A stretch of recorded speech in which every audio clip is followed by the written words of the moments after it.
Hi everybody. Today we discuss about network routing algorithms. So these network routing algorithms, some desirable properties are there.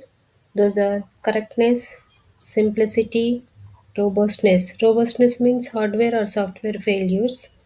And next one, stability, fairness, optimality. The network performance measures are there. There are two type of network performance measures. First one quantity of service and second one quality of service. Quantity means that is the throughput means the data travels from source to destination, how much data travels across the network. So that is the quantity we have to measure. And second one, how long does it take to transfer long files? Suppose we have to take long files from source to destination, we can transfer the data from source to destination. Then how much time or how long does it take to transfer the long files? So these are the quantity of services we have to measure. And the next one, quality. Quality of service means average packet delay. Average packet delay means the packet arrived from source to destination. How long does it to take for a packet to arrive at its destination? And how responsive is the system to user commands? These are all quality of services. And the next one, types of routing algorithms. The types of routing algorithms are two type of routings are there. First one non-adaptive and second one adaptive. Non-adaptive means do not base their routing decisions on measurements or estimates of the current traffic and topology. So instead, the choice of the route to use to get from I to J is computed in advance offline and downloaded to the routers when the network is booted. This procedure is called non-adaptive and also static routing. Adaptive routing algorithms are change their routing decisions to reflect the changes in the topology and usually the traffic as well. And these adaptive algorithms differ in where they get their information when they change the routes and what metrics is used for optimization. These are all checked. So they are also called dynamic. So here we discuss about the optimality principle. If router J, here number of nodes are there. Suppose if router J is an optimal path from I to K, then the optimal path from J to K also falls along the same route. That is called optimality principle. The set of optimal routes from all sources to a given destination form a tree rooted at the destination. Such tree is called a sync tree. This is a sync tree for router B. This is the router B. A router B to this forms a sync tree means the set of optimal routes to a particular nodes form a sync tree. The sync tree are not necessarily unique. So number of nodes forms a sync tree. Next, the second one is the shortest path routing algorithm. So that is called non-adaptive routing algorithm. This technique is simple and easy to understand and that is used in many routing algorithms. So this shortest path routing algorithm idea is to build a graph of the subnet with each node of the graph representing a router and each arc representing a communication line. A communication line means that is called link. So suppose we have to take one network or one graph. So that graph representing a router and node to node connection is called communication line. To choose a route between a given pair of routers, the algorithm just finds the shortest path between them on the graph. Shortest path concept means it is the way of measuring path length.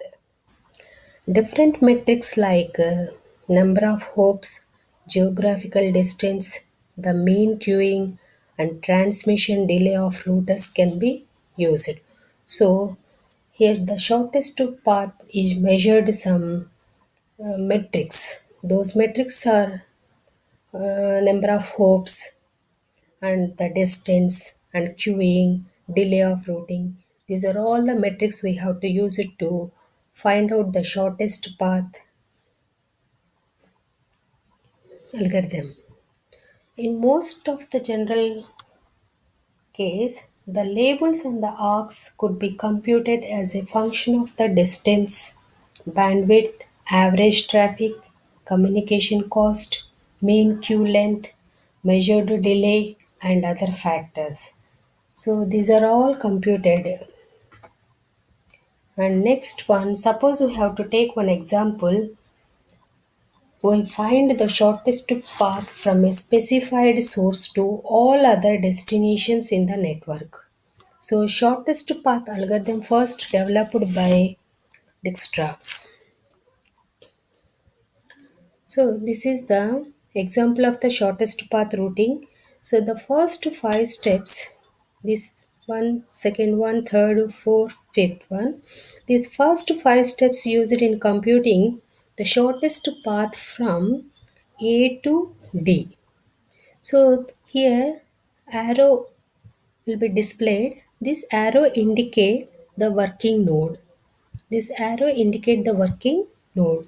So from first one, the computer shortest path from A to D. So first it is started from A to B, and next one B to E, and next one B to E,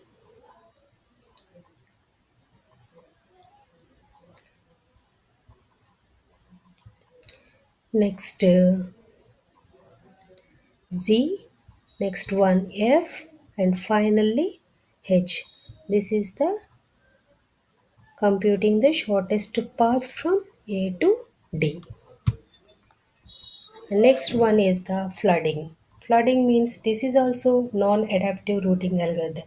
So non-adaptive means that is called static algorithm, in which here every incoming packet is sent out on every outgoing line except the one it arrived on.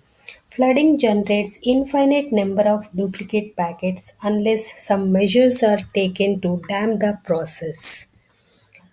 One such measure is to have a hop counter in the header of each packet, which is decremented at each hop, with the packet being discarded when the counter reaches 0. So the hop counter is initialized to the length of the path from source to destination. If the sender does not know the path length, it can initialize the counter to the worst case, the full diameter of the subnet. An alternative technique is to keep track of which packet have been flooded to avoid sending them out a second time. To achieve this goal, the source router put a sequence number in each packet it receives from its host. Then each router needs a list per source router telling which sequence numbers originating at that source. So there are number of variations of floodings are there. First one selective flooding, and second one brute force routing, and this is used for number of practical applications. So first one selective flooding. This flooding algorithm, the routers do not send every incoming packet out on every line, but only on those going approximately in the right direction. Flooding algorithms are rarely used and mostly with distributed systems or systems with tremendous robustness requirements at any instance. And the second one, the brute force routing is every incoming packet